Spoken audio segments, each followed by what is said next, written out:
Fresh and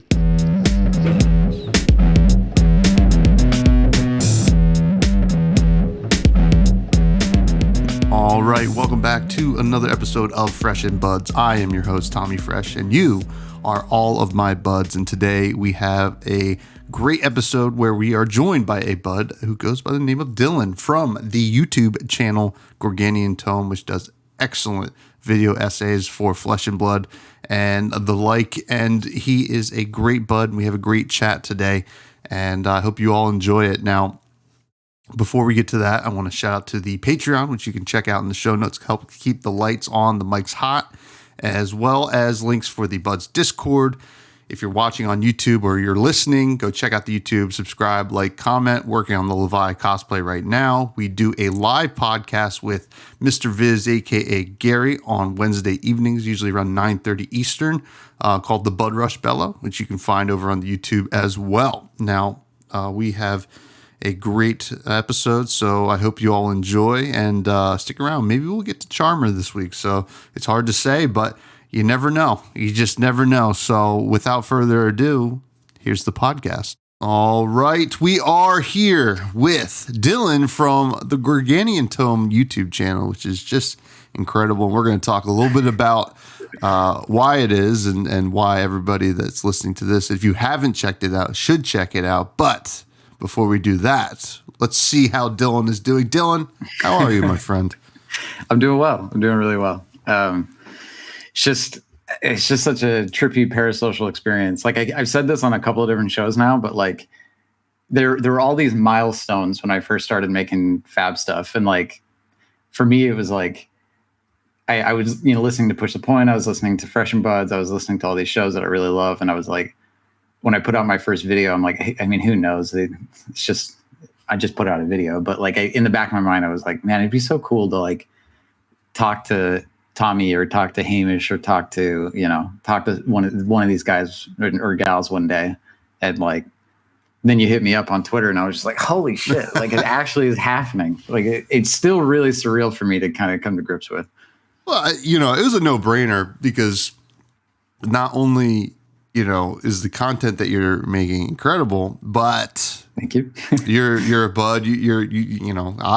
I seem to have gotten good vibes from you. It was like, well, this makes a total sense. Like, let's bring Dylan on. So I'm happy to have you. So, we're going to get to it, but I do wanted to say that you have something like really special going on with the channel and a lot of like just people auxiliarily talking about it and kind of like recommending the videos to people because really they are different than what are getting in the content space right now. But right. Before we talk about that, I want to kind of like look at your journey, like kind of led you to that. And obviously you are talking a lot about Flesh and Blood and even other card games. When did TCGs, kind of get going for you? So like it kind of in various forms forever. Like I remember the very first trading card game. I didn't even understand it as a trading card game at the time, but it was Pokemon, right? But like I didn't know that there was a game. I thought it was just like, because I played the Game Boy game and then like my mom had some cards for me and I like I guess the foil promo card or whatever was a foil Machamp. And I thought that was like super cool. And Machamp's been one of my favorite Pokemon ever since. But like so that was like when I was super young. And then my cousin tricked me into trading my foil Machamp for his shitty Ghastly. And I've never forgiven him for it. And I don't even know where that card is now. But yeah, I just have like a lot of memories with that. Like I remember walking in a mall because I come from Utah originally. Mm-hmm. So I was walking around in a mall with my mom and we walked by some like mall cart and I saw this ancient Egyptian Mew card and I was like, whoa, that must actually be from ancient Egypt. Like this has to be some kind of artifact. And so I made her buy it. I have no idea where that card is now, but I'm pretty sure it's pretty expensive now. Yeah, that was the one that gave out with the movie, right? Yeah, it came out with the movie. Yep. And I didn't see the movie, but like I did see the movie, but I didn't see it in theater to get the card, but I saw that at a mall cart. But yeah, so that's like early. And then kind of like a lot of people with TCGs, it's like I never really played Pokemon, so I didn't play it. And then in my first year of college, in like super southern Utah, I started playing Magic, just kind of kitchen table stuff. And we would go to the LGS a couple of times, but I was never really like super into the, like going to the LGS in high school. Like that just wasn't my kind of thing. So like I played Magic for a couple of years, doing that, and then stopped playing for years and years, and then came back at about the time Magic Arena was leaving beta. Mm-hmm. Kind of like right at that Eldraine time. Yeah. And I played, that was when I like really got into TCGs. Like I started playing all of them. I started like obsessing over TCGs and learning how like the market works, and learning how like all of these different things work, learning the, the more artistic side, the more, commander, like that's when I got really, really, really into TCGs, was with Magic Arena. Oh, and I played Hearthstone too. I forgot about that. I played Hearthstone before that. So I was really into Hearthstone and Gwent. I forgot about those two. I didn't really categorize them as TCGs because you don't trade cards. But I played the hell out of those games. I used to stream Gwent, actually. Not like to any amount of success. I just did it. But yeah, so like, but yeah, way back into TCGs then. I started buying Magic cards, and then I just wasn't really, I don't know. I just kind of burned out on Magic, and that was about the time that I was actually in grad school at the time, studying at Southern Illinois University, studying fiction writing. Not like literature, like actually like the art form of fiction writing. Mm-hmm. And that's where I met my partner, and then we moved out to Germany after. And about that time was when my buddy and I were like, we're done with Magic. We only want to play maybe Commander, but that's about it. And then I mentioned him in FaB as a fighting game, but like, he's like, have you ever played Flesh and Blood? And so we picked up some stuff, and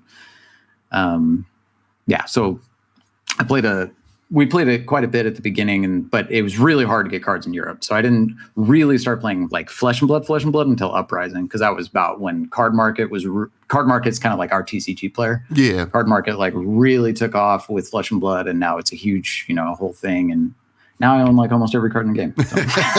Well, that's pretty awesome. Now, you mentioned you're studying fiction writing, and obviously you write a lot, and this is very much who you are outside the game.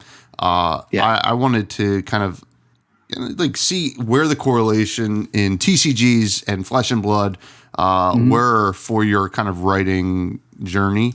For sure, because Magic had a lot of storylines and lore and stuff like that. Mm-hmm. I wonder, was that something that you were drawn to? Because personally, I felt that while I really enjoyed Magic at the time when I was playing it, there were so many storylines going on, and that it was kind of hard to follow the lore unless like that was like what you were like really paying attention to. Where I find that Flesh and Blood, not to say it's simpler, but it's definitely a little bit more laid out. Like each like actual set feels like a story, if that makes sense. But well, and I think that it's like, sorry to cut you off. No. But I think kind of what you're getting at is like scope. So like Flesh and Blood has a much narrower scope on its narrative, whereas Magic is like everything. Yeah, it's like you are a super being who can summon land. You can create matter itself to draw energy from, that you can then use to travel from the Mafia plane to the plane of only metal. Like it's just, it's so huge. And it gives them a leg up in some ways, in that like they want to make a set about, a cyberpunk set. Cool. They go to the cyberpunk set, right? We want to do a set about, I don't know. They just announced their Old West set. We want to go to our Old West setting. Boom, we go to our Old West setting, right? And then they can kind of just take these superhero ultra beings, and they can say, well, he zipped through space-time reality and landed in the Western universe. And so that is helpful for them from a variety standpoint, but kind of speaking to what you're talking about, it doesn't really help with the overall impact of story, because when a story gets too big, there are no stakes.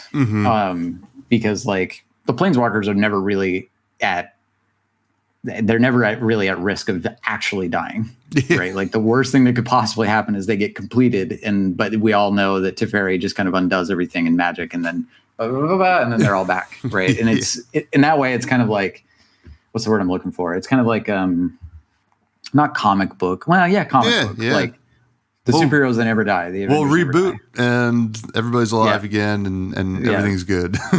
Yeah, right. It's just like, and that's it, you know. And so they have a very wide scope, whereas FaB is pretty easy to follow because the scope is so, both in game and in lore, is so narrow, right? Like it's not a multiverse, it's a continent. Yeah. It's not an all-powerful being that can transport itself or themselves between space and time. It's a lady with a sword, right? And like, it's pretty easy to identify with a lady with a sword if you can read some of her lore and like, oh, she's a prodigal swordswoman. That's awesome. Like, you know, and so, yeah, like that to me, I think is what gives FaB its leg up. And one of the reasons why I wanted to talk about it was because when I was, so I'm now graduated from my master's degree in fiction. But one of the things that we were doing at that degree was kind of toward the end, it's a traditional print fiction program. That's what we did there. Like we wrote short stories and novels, and that's what we learned to write. But when I got there, I started working with a professor named Pinckney Benedict, and you can go read his fiction. He's a really, really good, he's an excellent writer. But he and I kind of teamed up because we had this new idea of like, well, what if we tried to explore how to teach fiction in non-traditional means? And what we mean by non-traditional means is non-print fiction, but also not film or playwright, because those already have schools. But there wasn't a learn to write game fiction. There wasn't a learn to write ludological narrative. Yeah, there that doesn't exist, right? Or new media narrative, like podcast narrative, right?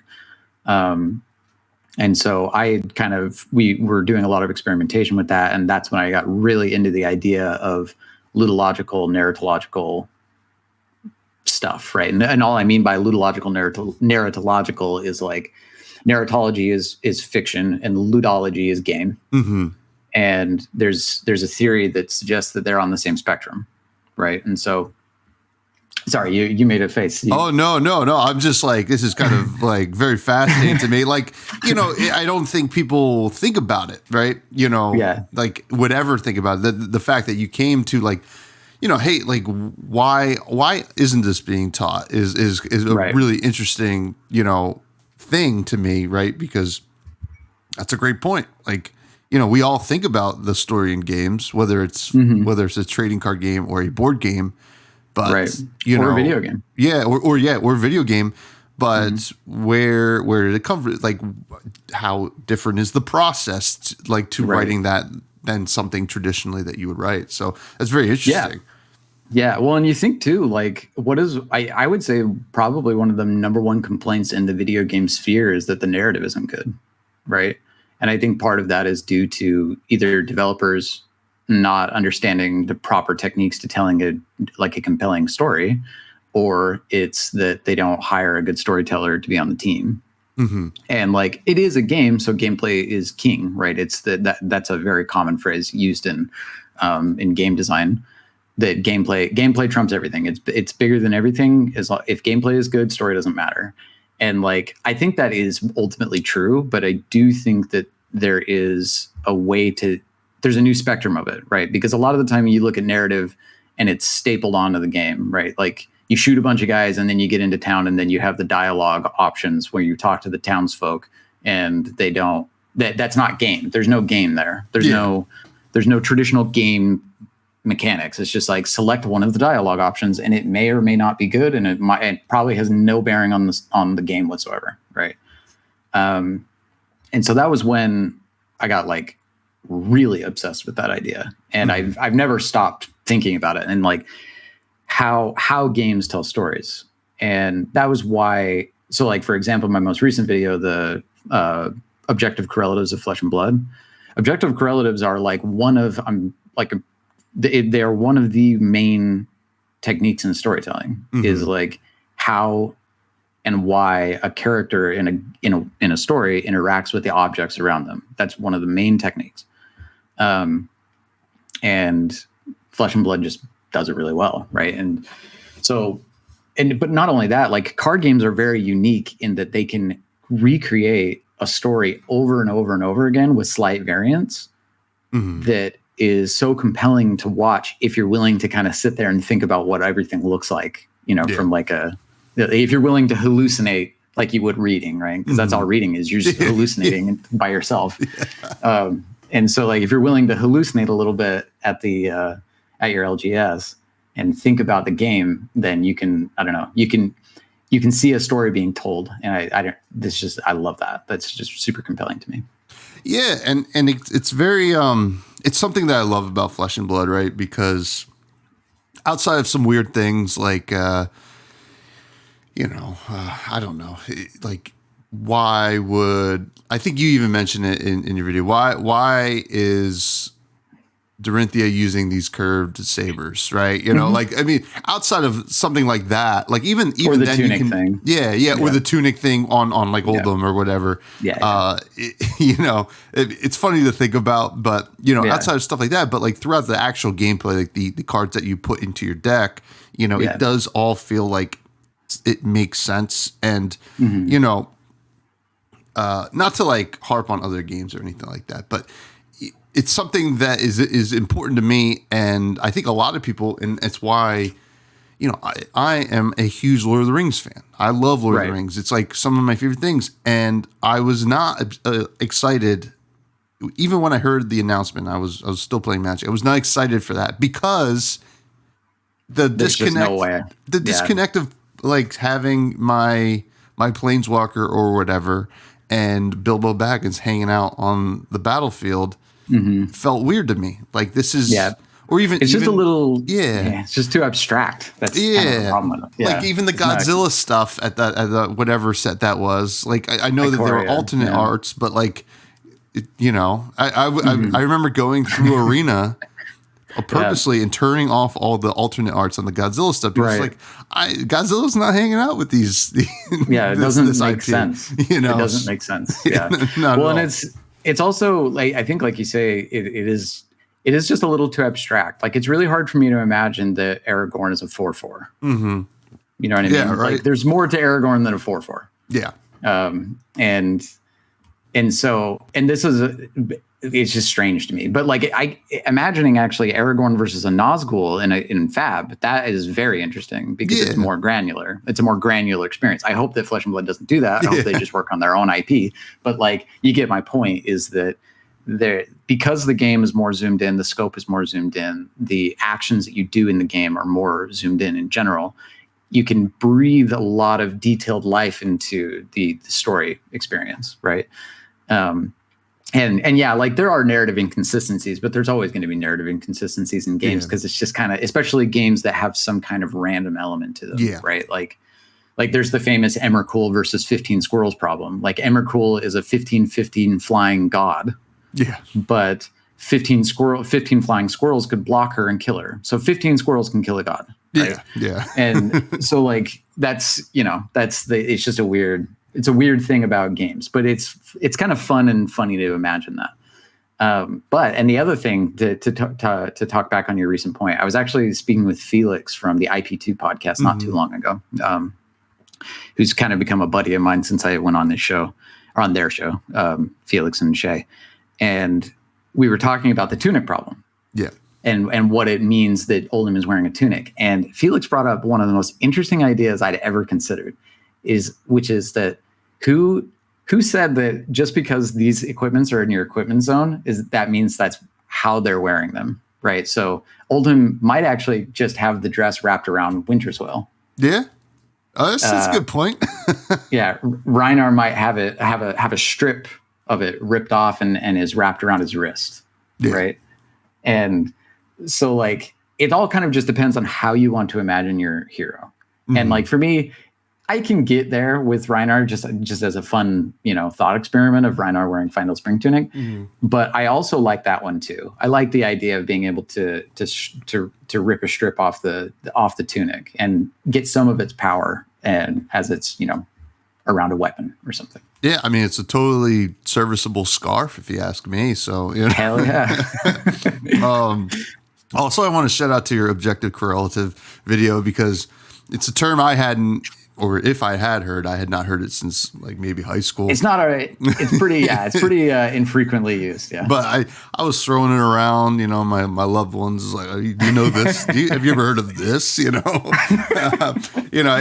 nice because like, and I want to talk to you about like why the videos started, but it's nice to like we all want to feel like we're learning something and that we're getting smarter, and a lot of Flesh and Blood and gaming content in general is getting smarter and learning about the game.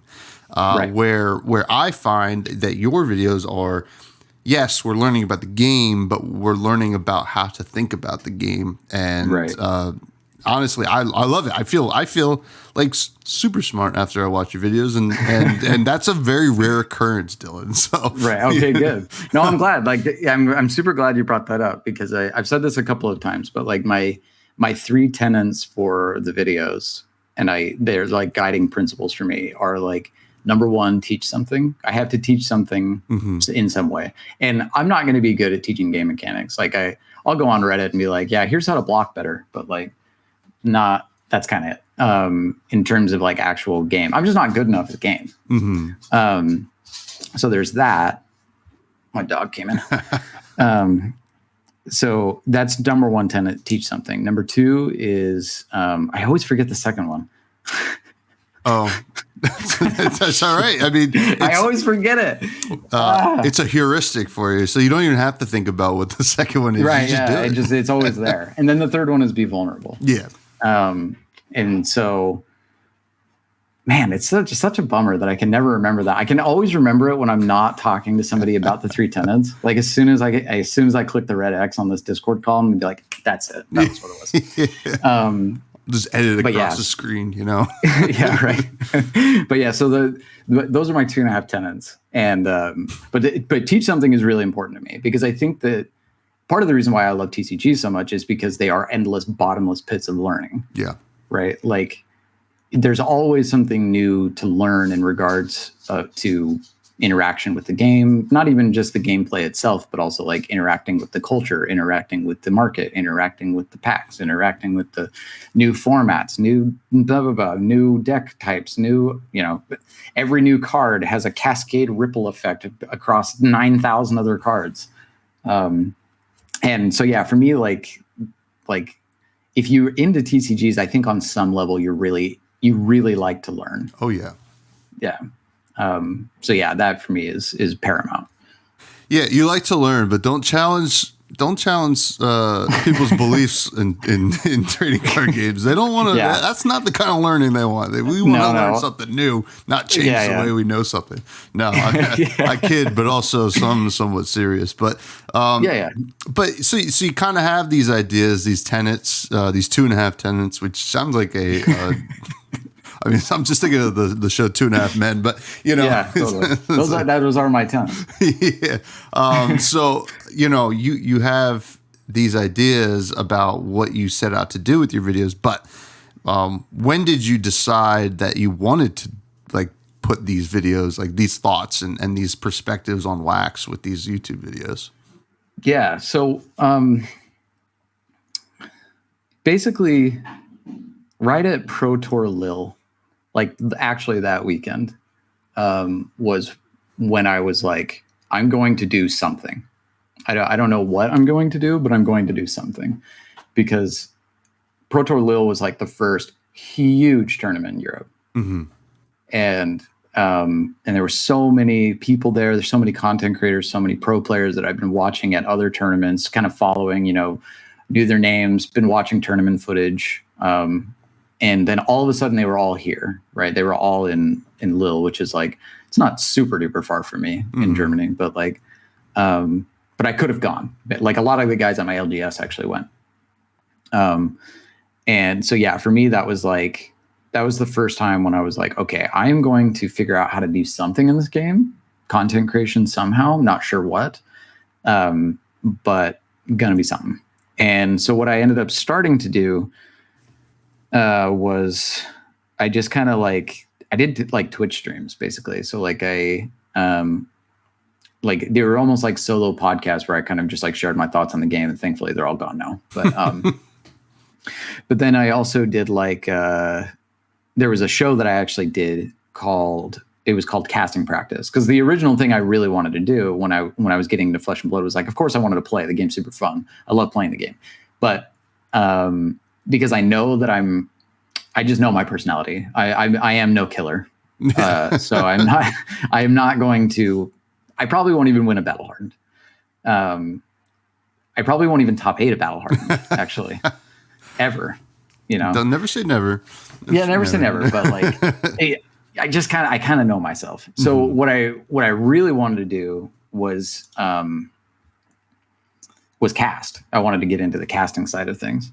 What I was doing was I was going on Talishar, and I was streaming myself, and I would click on random games on Talishar, and I knew where all like the names of the people were. So I was putting up strips like across their names in case it was like, oh shit, this is actually Michael Hamilton or something. I don't want to reveal anything. So I had everybody's identities hidden, and then I would just practice casting the games by myself. So I would like try to, I played a game where it was like, because in Talishar, you can't ever get in the game right at the beginning, right? It's always like you come in and it's 34-28 and you're like, oh crap, okay, what am I doing?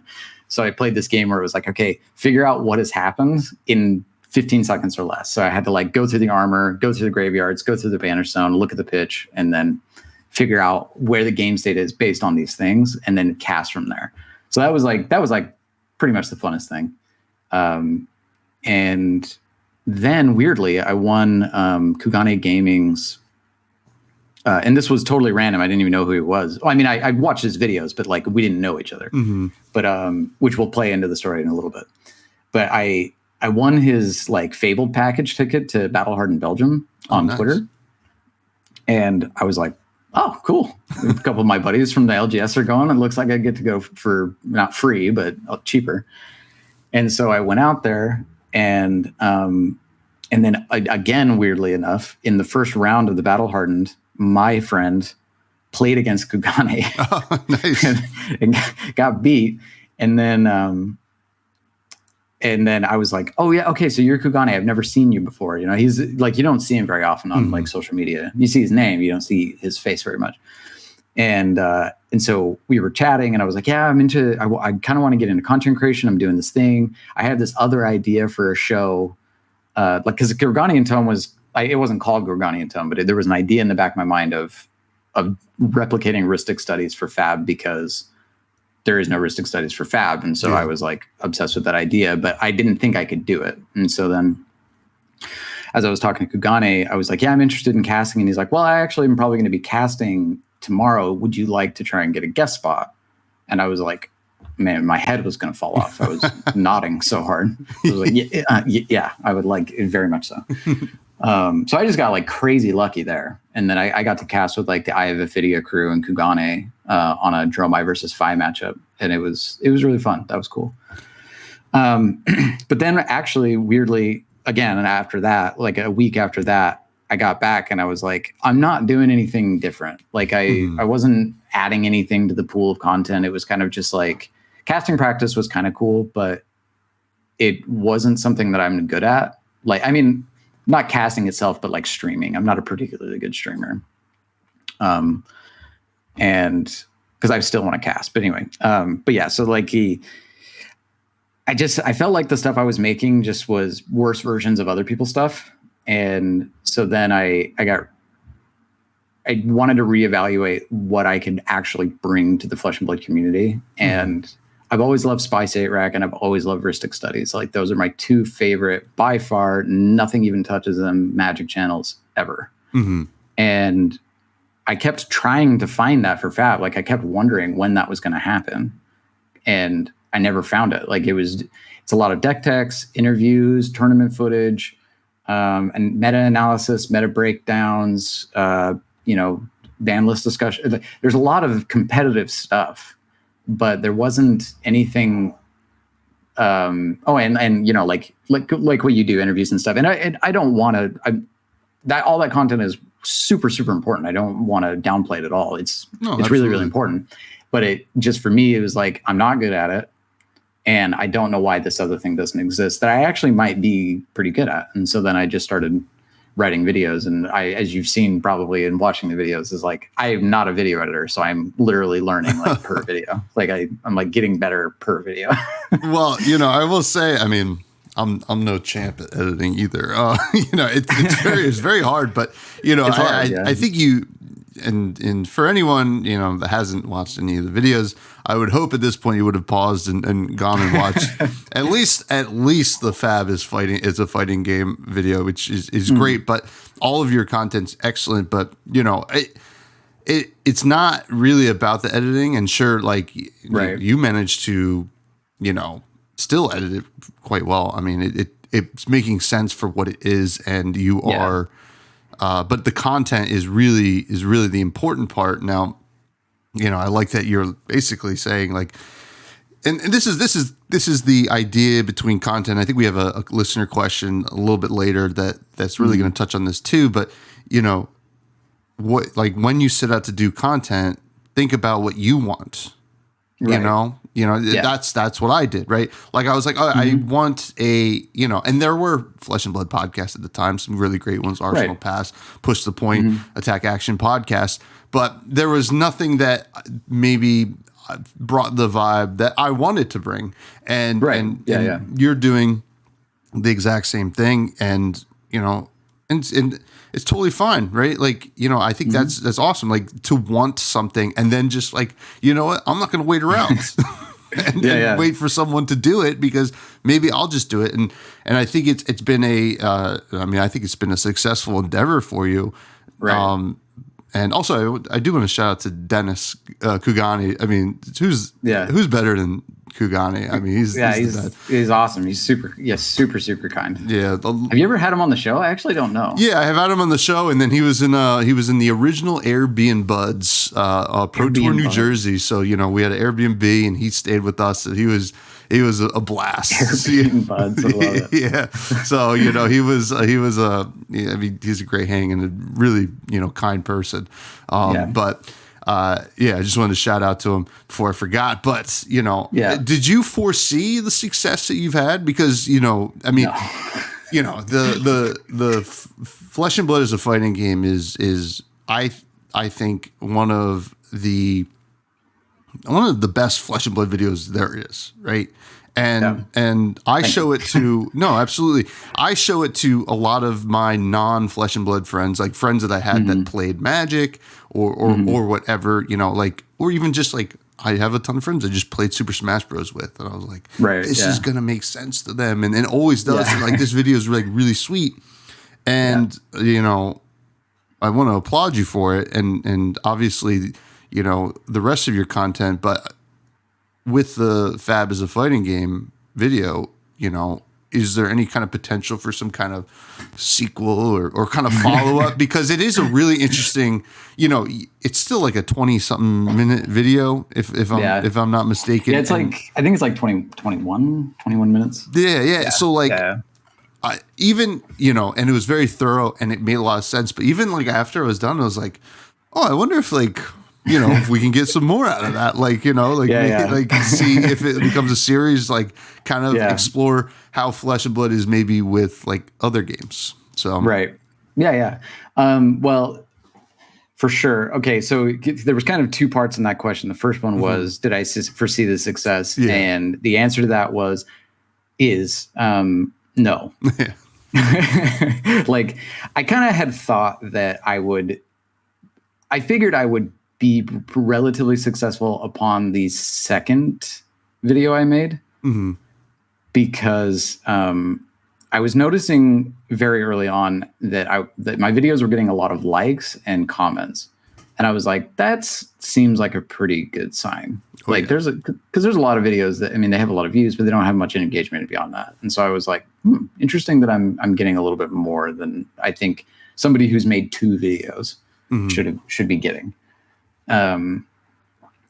And so I figured that the channel would be successful so long as I stayed, so long as I had a decent enough catalog of videos by the time like the algorithm was starting to favor me. So like, because the way that the videos are kind of constructed is, you know, they definitely have like the one more quality type thing, right? Where it's like you watch one and then you see the one on YouTube and then you watch that and then it's like FaB's a fighting game and then it goes to that one and then it's like the Ristic Studies effect. Every time I watch a new Ristic Studies video, I go back and watch like the previous 4 because just like I just love watching his videos. Like they're just so well made. And so that was kind of my goal. That was like my design intent was like, okay, I want videos that are going to be, evergreen. That's the second one. Oh, evergreen. Yeah, you want it to be evergreen. Yes. I wanted the tenants. That's the second one. Yeah. Evergreen. That's so funny. But yeah, so yeah, evergreen content was like a huge goal for me. And so I figured that after maybe a year, I would have like a consistent 1,000 views on videos. Like, and we're coming up on not a year. Yeah. And then I don't know what happened. Well, I mean, I kind of do know what happened with FaB as a fighting game. DM Armada happened because DM Armada saw the video and he shared it on his YouTube and then it exploded. But yeah, so I did not foresee this success even remotely. Not at all. And it's still really surreal for me. And then the second question was kind of following up on it. And yes, 100%. So like after FaB as a fighting game, the Wraith Times reached out to me and they got me writing an article series for them. I have to write the next one now. Awesome. Yeah. So I've written like 4 articles now. Yeah, there's the follow-up to Flesh and Blood as a fighting game. It's like FaB X FGC Part 2 is on the Wraith Times. Okay. And then, so this article series is going through the breakdown of the different archetypes, right? So like the first one was Rushdown and then All-Rounder. And then, so yeah, I've only written 3. The 4th one I'm currently writing. But yeah, so I'll go through all the archetypes that I did in Flesh and Blood as a fighting game video in like a more granular examination. And so those you can go read now. I'm pretty sure they're all off like the like, they have like a paid thing where you like a premium. If you have premium, you can read the articles early and then they all become free. And I'm pretty sure they're all now free to go read. Cool. So anybody could go do that on the Wraith Times and kind of catch up with kind of like, I'm treating it almost like an extension of my research process into FaB as a fighting game too. Because I want to go back to that topic. I want to make sure that I'm going to say something of, note. Yeah. And so I imagine that I'll probably return to the FaB fighting game thing multiple times because I just am so, I don't know, like that theory is just, it really blew my mind. The more I researched it, I was just like, holy crap, like it really is a fighting game. Like every time I'm like, okay, but what if it isn't a fighting game? And I try to find reasons why it's not a fighting game. And yeah, there are reasons, but the reasons kind of lead back to, well, yeah, because it's a card game. But like the underlying engine of the game feels very fighting game. And the archetypes feel very fighting game archetype to me. And so, yeah, I was just really interested in expanding the theory on the more granular level. So like, I want to zoom in even more now to like some of the weirder things about fighting games, like frame data and stuff. Yeah, it's pretty interesting because the thing that stood out to me in that video was your kind of comparison of fatigue to like the kind of the blockout strategies and how that is, what is control, we don't know what control is, like, and it's been something because like I've gotten a lot of friends into the game that loved control in other games and they like, it's hard to say how this is not the same control to people. Right. And I think you really touched on that perfectly. And it's something that like now when I talk to somebody about like, listen, we have control decks, but they're not It's not counter spells. It's not this. It's Right. not that. It's more. It's not permission. Yeah, yeah. It's more like this. It's more like I'm not super familiar with a lot of fighting games. I played them, but I don't know the characters. But like, Sure. it's more these block out, super defensive, kind of characters, which it makes so much more sense, and it just clicked a little bit more. And it's the thing about that video is, for me, was like, this is something that makes sense, but I was never able to kind of put it into words, right? Yeah. And that's the beautiful thing about it.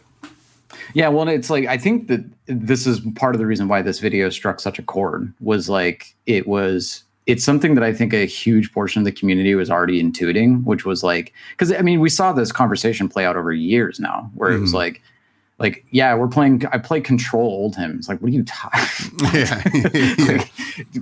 What are you controlling? Or like mid range. It was like a meme where like they were talking about on like Arsenal Pass and stuff, where it was like, yeah, mid range is like whatever it is, we don't know, like it. Yeah. And so people just kind of started saying like mid range, but like FaB mid range, and then never defining what FaB mid range was. It was just like, it's different mid range, but it's mid range. And I was like, okay, well then we've got to rethink this.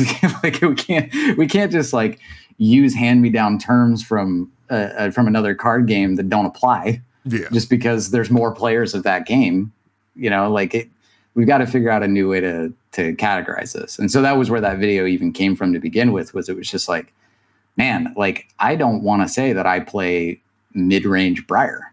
Like that doesn't make sense. What am I doing here? I'm playing a more defensively oriented rushdown Briar, or like a defensively oriented all-rounder. Something like that. Which is like, I hope, and this is a challenge to you, listener, that we start using different terms for it, right? Yeah. Even in my lexicon, like, or my jargon, somebody at my LGS who plays Dromai, right? And I talk to people like on the Discord or whatever. I'll be like, oh man, I keep running into these issues like with my Riptide into this Dromai, and they're like, no, it is winnable if you do this. I'm like, no, you don't understand. This fella is playing like all the defense reactions in the world, and like Oasis, right? It is block out like Dromai. It's not just Dromai, and just being able to figure out what that term is, whether it's block out or zoner or whatever it is, it's something I hope we all do, folks at home. Yeah, that's what I like. Because when I say that I don't want our hand-me-down terms from Magic, I also like, as handy as it is to think about the game in terms of fighting game terms, I also don't want the fighting game hand-me-downs either. Yeah. What I really want, and I need to like speak to a game developer or something, is I want the community to start very critically thinking about what are win conditions in Flesh and Blood. Because obviously the win condition is to reduce life totals to 0, but that's not really what characters leverage to win the game, right? Yeah. So like a rushdown in the same way in the fighting game is they leverage their life total the axis of their victory is for you to have too little life that you can't gamble anymore. That's how a rushdown actually wins, right? FaB wins not because he does an absurd amount of damage, but because he can get you down to a low enough life total that you have to block every turn. Yeah. That's how FaB wins, right? And so for me, like that's the thing is next to try and figure out for me is we're not going to be able to come up with our own terminology, our own we won't be able to come up with our own archetype design or archetype names until we understand what the axes of victory are per archetype. Yeah. Right. So that's like the challenge. It's like, please, someone out there, like, it can't just be me. Well, hey, collab soon? No, I don't know. Right. Yeah. But hey, I mean, it's awesome. It's an awesome video. It's really, I mean, it spins the wheels of so many people, and much like your objective correlative video did for me, which is like super interesting. I think like the coolest thing from that video was just like your explanation as to why Qui-Gon Jinn dies, and, I was like, I was like, no way, but that, like I never even thought about it like that, which was Right. really neat, but. Is there anything coming down the pipes from the Gorganian Tome that folks should be looking forward to? Yeah. So like I've got the things coming up on the right times, and I'm obviously still working on videos. But after the huge success, like way beyond anything I ever imagined with FaB as a fighting game, I really was like, the video got me a lot of attention from content creators, right? Like that video is why I'm talking to you. That video is why I talked to Sloop Dude. That video is why I talked to Hamish. That video is like why, basically everything that has happened to the channel has happened.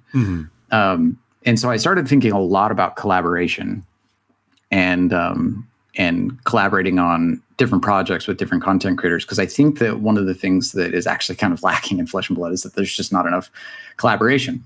Yeah. And like there's plenty of interviews, and I'm happy about the interviews because the interviews are great. That's like they're almost like they're like an emotional news, as it were. Like it's kind of hard to describe it, but it's like emotional. It's like updating everybody on the emotional state of various relatively prominent figures in our tiny little card game sphere. But those aren't collaborations in my mind. Those it's a slightly different thing. Yeah. And so all I'll say is that you can definitely look forward to something to do with Dead Summer art. Oh yes. Well, obviously, Kale over at Dead Summer art is a huge bud, and we love him over there. Anything that Kale's involved with, we're very excited for, and obviously you as well. So that's going to be. I mean, I'm excited regardless. I don't need to know, but I want to know. But maybe after. But there are some plans. Let's get some inside baseball after. But I like to have some things be a surprise. Oh yeah, but no, that I think is a tease that I can drop.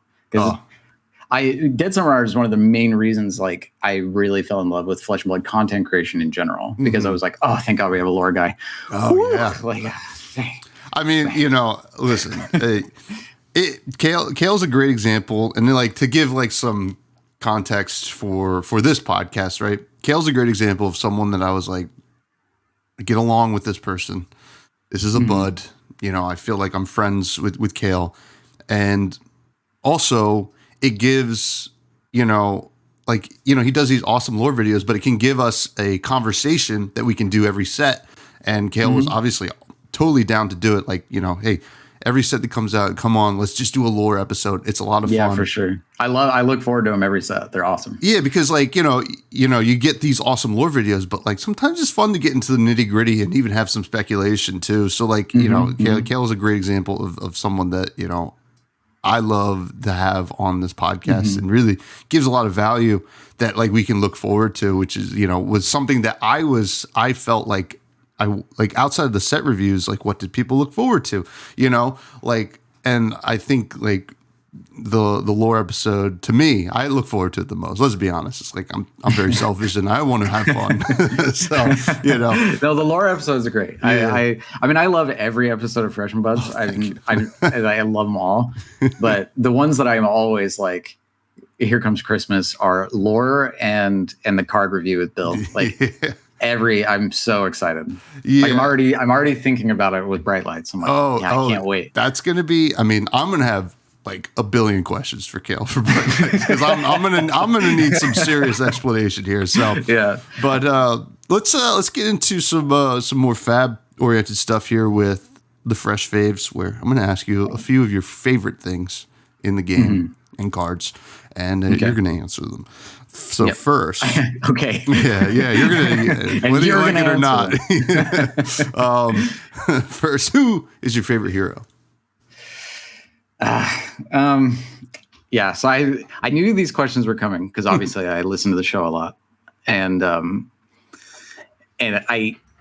I was thinking about them because I knew all the questions because I, as previously stated. Yeah. And the thing that I landed on was I'm going to have to tell you that there's going to be 2. Okay. That's for fine. each. And it's okay. I'll define why. Sure. First one is competitive. My favorite thing to do playing competitively. And second is like ludic narrative, game narratives, right? Because that's it's what I do. So first one, hero. I'm like kind of nervous about this. I haven't been nervous yet until just now. No, that's okay. I just don't want to really be heating up here, Dylan. Yeah. Who's your favorite hero? Tell me now. If I had to put a hero in a sleeve to go to a tournament right now, it would probably be Dromai. Okay. It's not the hero that is like my favorite hero to play, but like competitively, I think it's like probably just what I would have to choose. My favorite hero from a looks, theme, everything about them is Briar. I think Briar is like one of the coolest looking heroes, and I love everything about that character. I think she's so cool. But now I'm like, I don't know, Vincent's like creeping up. Vincent might actually overtake Briar. So I cheated. I did 3. But that's all right. Vincent is spellbound creeping up. Spellbound. Stick around, folks. I'll be here all the rest of the podcast. What is your favorite weapon? Yeah, it's kind of funny because I just did like that video about objective correlatives, right? So like, I competitively, my favorite weapon is Waning Moon. I think that weapon is just so awesome. Like it just feels, I've never felt stupid activating it. Never once. Unless like I activated it and then looked down and realized I had 2 counters on Alluvian Constellas. That's the only time I've felt dumb. But other than that, like, because I felt dumb activating a lot of weapons, even in like Searing Emberblade, I've activated that and I'm like, that was not a good choice. Not the time. Yeah.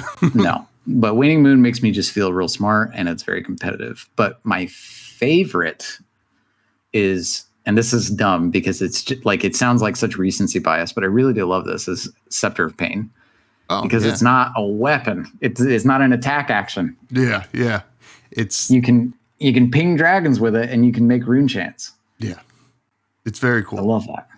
Yeah, it was kind of interesting. Like when I saw that card, I was like, I felt like this seems like if you're running the flail, like why wouldn't you run this? Obviously, the tome existed. In the offhand, yeah. But this one just felt better to me. And initially, it seemed like people weren't building with it. Now, obviously, that seems like to be the actual choice, which is really neat. Now, what's your favorite equipment? My favorite equipment. Okay, again, too. Yes. My favorite equipment. I'm so all over the place. I really put a lot of thought into this. Oh, you're good. My favorite competitive equipment is Stormstriders. Okay, cool. And this will come up later, but like I just like to feel like I'm cheating. And it's part of the reason why Dromai is like Dromai, you just constantly feel like you're cheating. Yeah. But yeah, Stormstriders very much feels like you're cheating. And so competitively, I love that. I love that equipment. And then my favorite from like a Ludo narrative standpoint is Scabskins. Oh yeah. And it's very specific. And it's because when you play as a brute, and because I play all the decks equally because I'm trying to kind of think about how they play out narratively, right? So I try to play as many decks as I can in as many configurations as I can.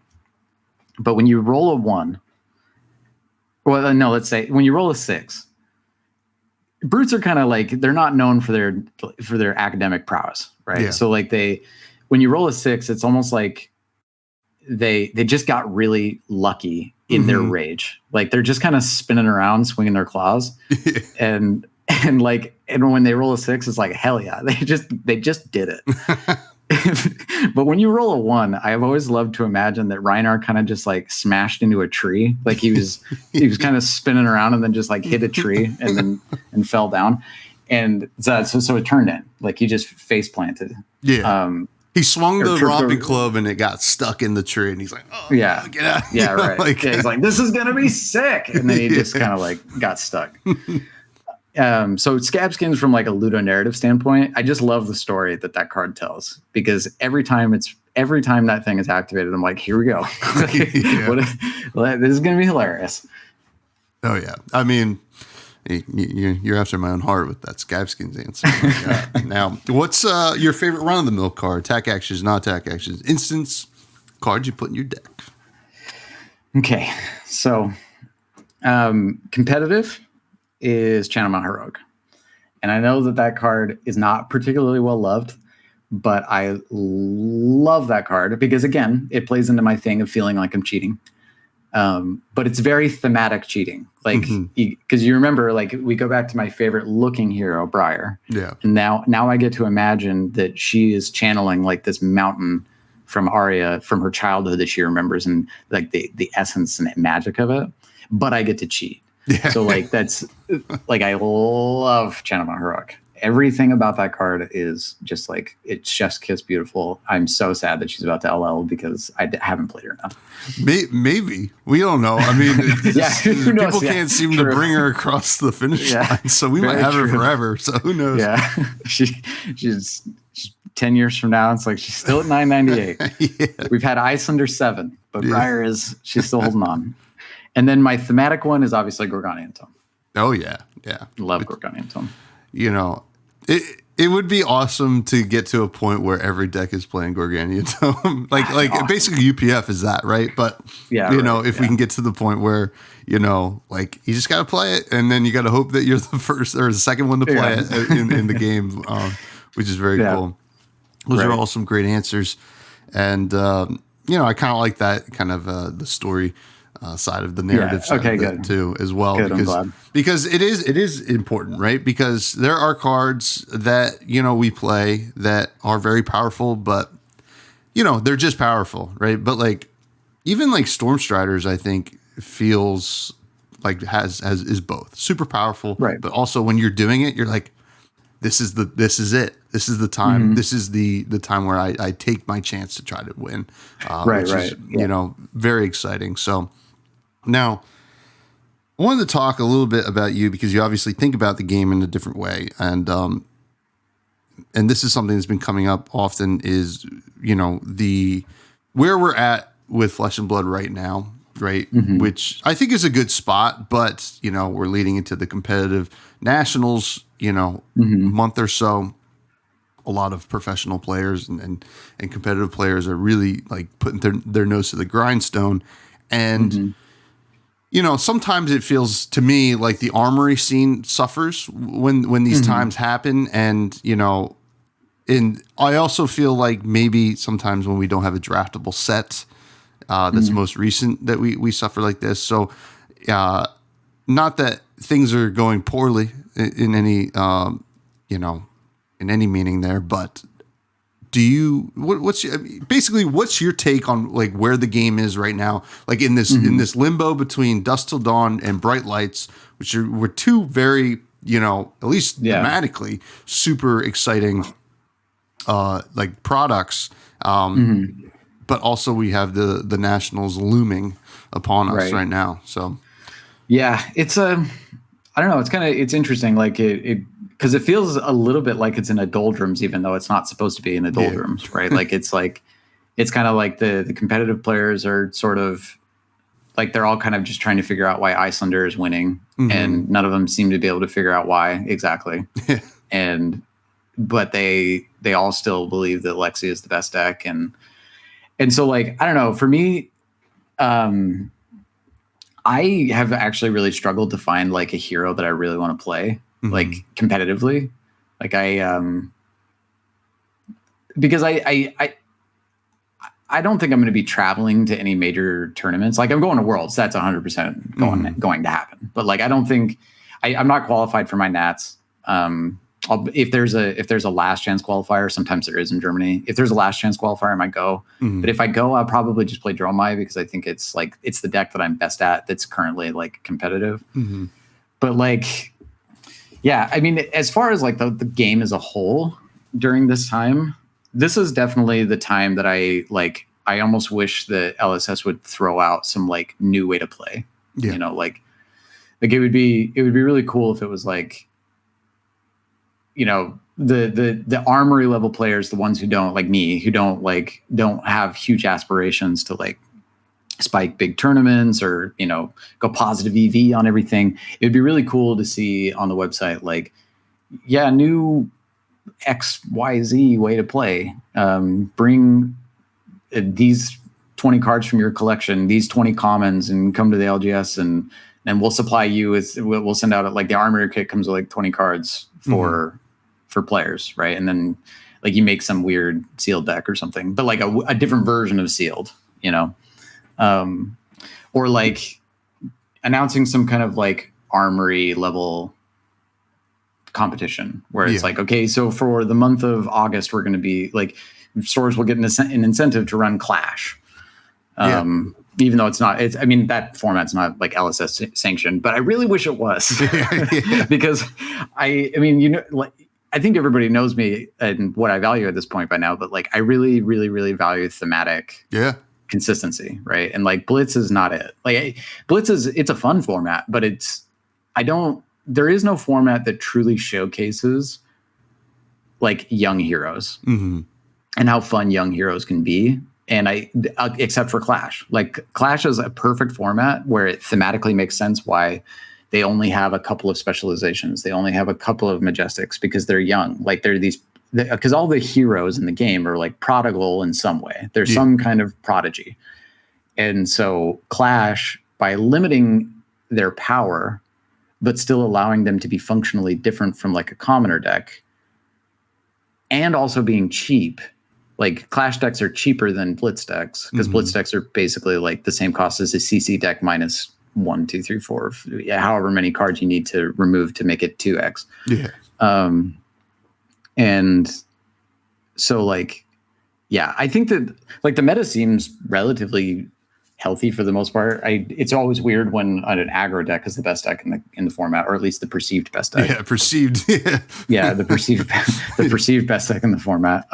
Whereas like, I don't know, it's historically like the more control-y, long-lasting decks are the ones that make for the most interesting metas. But like, I don't know. For me personally, it's like, I can't find a hero that I really, really like. So I just keep playing Dinset. And that's it. But I'm trying to think. What was the other? There was one more thought I had on it. Well, to be fair, Vincent allegedly is so fun that it's more fun to Ethan Van Sant than Levia right now, which, I saw that. Ethan, if you're listening, what's going on, buddy? I don't know what you're talking about.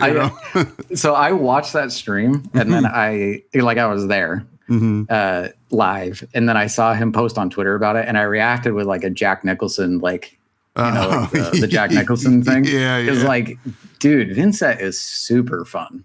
It actually speaks to something that I think would be really interesting to explore. And that like Vincent has legitimate drawbacks. And what I've noticed is that some of the heroes that are the most beloved in Flesh and Blood are the ones that have legitimate drawbacks. Like there are some bad things that can happen to Vincent if in my mind it plays into this idea. So like, sorry, we're going to talk about writing again, but like in a hero's journey, which is like the most common narrative structure in existence, you have your protagonist, and the protagonist has their goal, their spiritual goal, and then they have their fatal flaw. And the fatal flaw is the thing that the character needs to overcome in order to win in the end, right? So like, I'm trying to think of an example off the top of my head, but like Luke Skywalker. So like Luke Skywalker, he is he's bored, and so he wants adventure, and so that's his goal, and then his spiritual goal is to actually grow up, because his fatal flaw is that he's childish. Right. And so he overcomes his fatal flaw, becomes an adult. And that's what he, and that's why the movie doesn't end with Luke Skywalker dying. It's not a tragedy, right, in the traditional like ancient sense. But then you have, so the fatal flaw in my mind is like encapsulated perfectly by that Force banish at the beginning of Vincent's turn. Like that is Vincent's fatal flaw, is that she has made this deal that she has to she has to overcome in order to have a happy ending at the end of the story. Now she's a purely evil character. She's like, she has a pretty, I don't know, her story was like pretty interesting, I would say. But yeah, so like I love those, and I hope that we can get more narratively driven experiences like that during these times for Armory players. Oh yeah. It would be cool to just give Armory players like a reason to go through the story, right? Like, I don't know if that's where you're headed with that, but like I feel like like just give us a reason to experience what Vincent is going through, Levi is going through, yada yada yada. Right. But give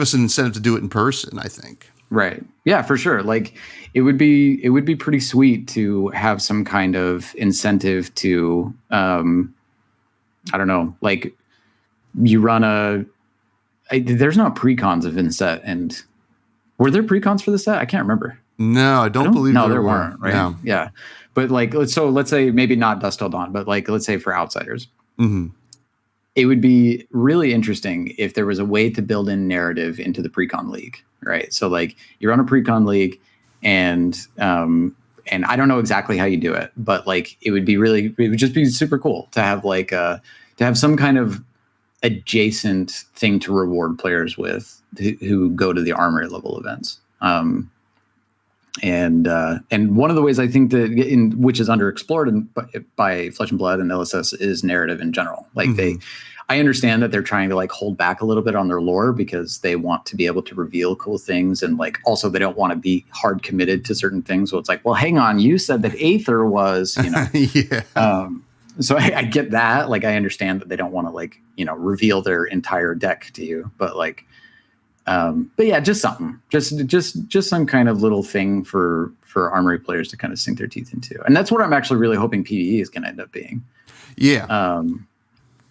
Because or like I am super excited for the Bright Lights like jam two things together and go, or jam three pack. The crack play thing. I'm super excited for that because this set Bright Lights seems like if it's fun, this could be a set that a shop could just keep on hand at any point, and it's like, oh yeah, our competitive dudes or our competitive players, Mara and whoever else is at their shop, Tebow, they're out, they're off at whatever huge super competitive event. We've only got a couple of people. Let's bust out the Bright Lights and play that because we also don't have enough people for a draft. And it's the same amount of packs you gotta give people, which is very, and so it's for the store, it's the pricing's the same, so it works out, But yeah, that really touches on like we need, some kind of, the promos are cool, right? Like I really want that Hellhammer this month in Armory, like obviously, But like the promos are very cool, and but they were an actual incentive when the game, like when we were actually hungry for chances to play, which we don't really. We don't lack those chances to play as much as we used to, right? So, we need some kind of incentive, and maybe it's the shuffle or the crack shuffle play, or just some kind of narrative league thing where maybe you get a pre-con, then you get a pack each week, you get to add something, whatever. It doesn't matter. I think there needs to be, and it has to come from LSS, to be honest. Like the stores can do so much, but like And the stores that do a great job are going to do a great job regardless, right? Right. But LSS needs to guide some other stores, and that's just basically it. So I hope it kind of really does come to that in this like weird thing. We're waiting for the Professor set. We're waiting for Bright Lights. We just don't. There's a lot of good things on the horizon for like more casual mindseted players, but we just got to get there. And I hope that is, but like, if that's not the case, I personally believe that LSS needs to kind of reevaluate the Armory concept in a way. So because, sometimes, when people are getting ready for, we talked about it before we started recording, when people are getting ready for a big competitive event, they don't want to go to Armory. They want to test with their team. And I understand that. I get it. Yeah, of course. You know, it's like if they beat me, you know, it's like, who cares? You know, like it's not data. It's like, you know, I'm messing around with Give and Take and Levias. So like, you know, there's, you know, it's like there's just other things going on. So, you know. No, I get it. Yeah, I agree. Like it's, because it can be kind of a bummer. It also, like, it's summer, you know, like that's one of the things that I've had to remember too, that my shop we're like just barely firing, you know, just barely right now, because basically everybody is on vacation. Yeah. So like there's, you know, 2 weeks at a time, this guy's gone, 2 weeks at a time, that girl's gone, 2 weeks at a time, they're gone, 2 weeks and like, so when you're, because I try to go as often as I physically can, because it's the only time I get to play. So, so I'm always trying to be there, but there's, you know, it can just be kind of hard during the summer. Like, because and that actually brings up another good point, because like sometimes people are like, why aren't we getting the numbers? Like, you know, and like we'll bring up summer. It's like, well, you know, we should still be getting numbers. But it's also worth noting that unlike a lot of other games, we're not as it's more adult focused, and the player base is more adult, and what comes with adults is responsibilities. So life stuff. I mean, like, you know, the FaB dad like community is probably just as big as the rest of the community sometimes. So you know, it's just like that is the nature of the beast. It's not that people are falling out of love with Flesh and Blood. It's just sometimes you got to do things, right? Like I got to do things, like, and I hate missing, you know, Armory, but sometimes it's like, well, I can't go this week, but you know, it's, it's a bummer. Like I was last week. I was I went with Lady Tome to Italy, so like it was, you know, we were gone for 2 Sundays, which is all my armories are always on Sunday, so I wasn't there, you know, like we left on Sunday and we came back on Sunday, and it was like, bad timing, you know, like I would have gone if we came back on Saturday, but we didn't. Yeah. And I could probably, I mean, you know, correct me if I'm wrong, as fellow Armory lovers, and like, you know, when I miss Armory, and I feel like I'm letting my community down. Me too. Yeah, totally. That's also one of the reasons why I don't play Dromai at my shop anymore. Oh yeah. Because I genuinely feel, because people now know at my shop that I'm Gorganian Tome, right? Like they're like, oh yeah, I play with Gorganian Tome. And so for me, it's like, it's kind of important that if you come to if you're a new player and you saw one of my videos and you're like, he plays there, I live there, you know, and then they go to the shop. If I see a new player, Dromai is going straight back into the box. Because there is no deck that is less fun for a new player than Dromai. Like I've seen it. I've seen players, they go pale when it's like, I blocked with 4 cards from hand, and I'm going to play Sigil of Solace for my arsenal, and now I'm going to kill you. We kill you.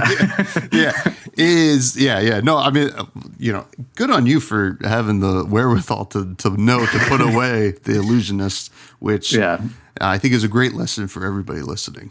They're super not fun to play against. Like I appreciate illusionists, and I made the Phantasm video. I love Phantasm as a concept. I love illusionists are really fun to play. They are horrific to play against. Yeah, exactly.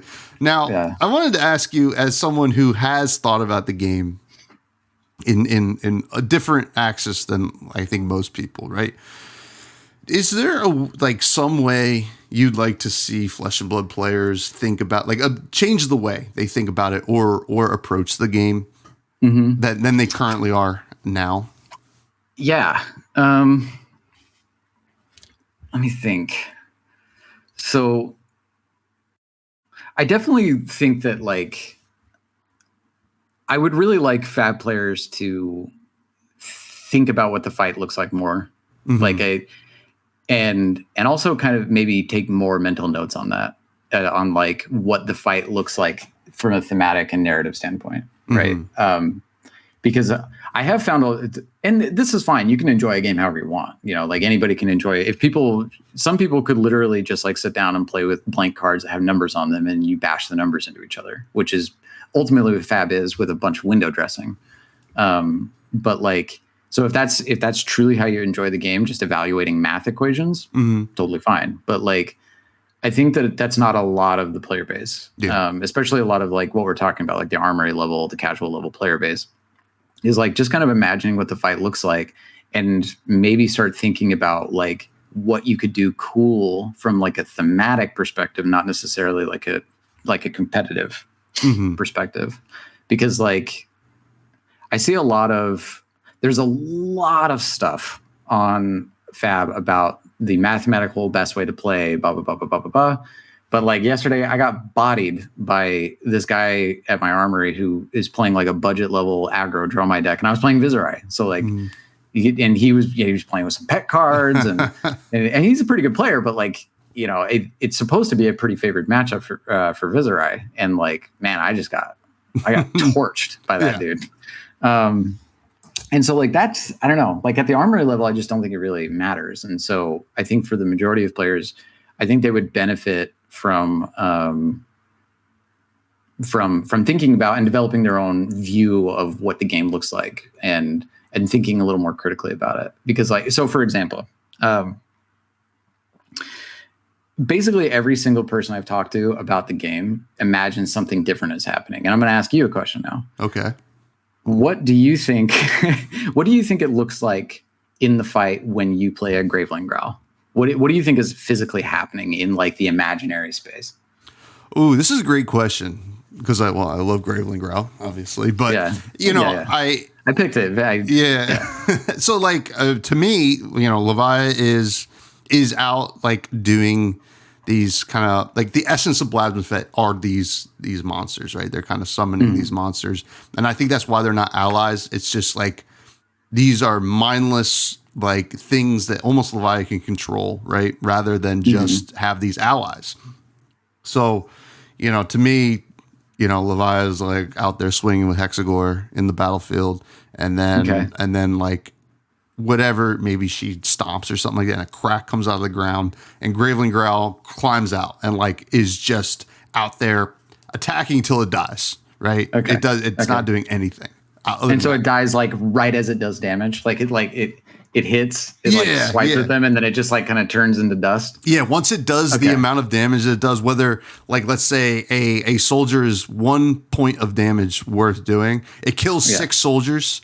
And then just just whatever, and then she just summons another one, Okay. So that's my take on it. Yeah. That makes that totally valid.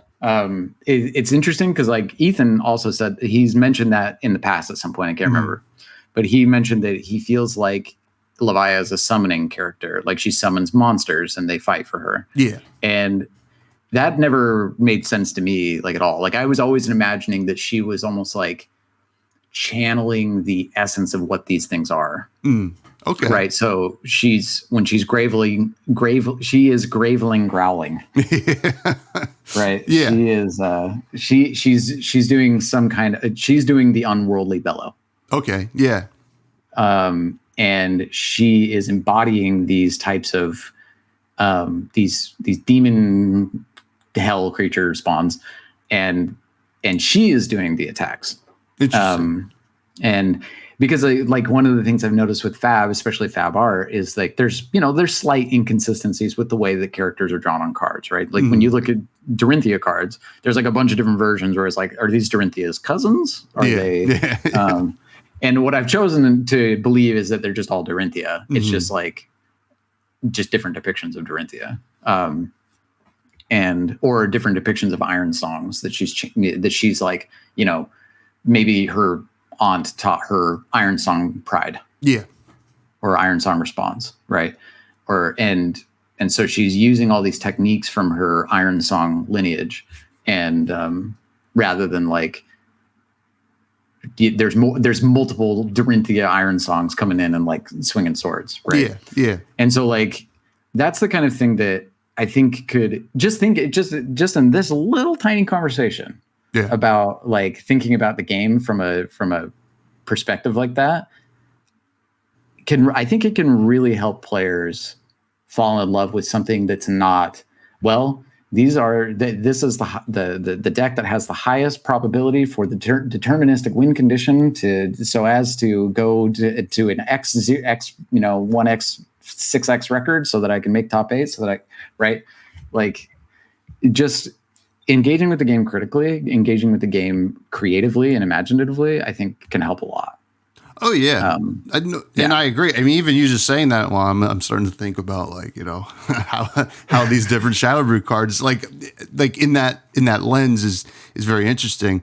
And and you also mentioned a little bit earlier, like, some people can just look at it like a math equation, right? This is like a new math equation each turn, which is like, I'm sure some folks do, but it's, and I think a lot of people look at it that way, but there's a reason they're playing this fantasy game, right? Right. There's a reason.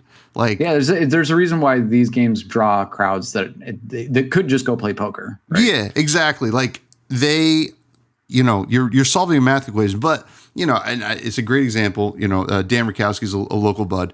Obviously great player, thinks about the game on that axis a lot, but he's also willing to say, oh, you know what, this is really cool, right? So right. I know that like that's out there, and I just I think it should be talked about more. It's like things can just be cool, right? This could be just like it doesn't have to be mathematically the best card, but it could also just be like, you know what, like censor, like that is a demon, like kind of saying, hey, don't play this card is a cool concept, right? So it's super cool. And it's super cool to imagine why a particular hero would be doing that, right? Like it's one thing to imagine Arachne playing censor, it's a totally different thing to imagine Icelander playing censor.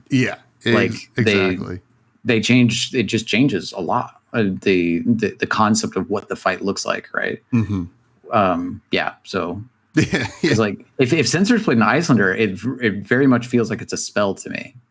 Whereas in Arachne, it feels like they're like whispering some horrible thing into your ear while they're stabbing you. Like it's just sick. It's just cool. It's terrifying, to be honest. But right. Now, I have one more question before we get some listener questions here. FaB is a fighting game. We talked about it, and it was really cool to kind of like take a game / media and like compare it to Flesh and Blood. Do you think currently, and I don't want to like spoil any future videos or anything like that, but like, do you think there are any comparative games / media that could also be a great way to bring in people to Flesh and Blood from their respective fan bases, as opposed to something like fighting games? For sure.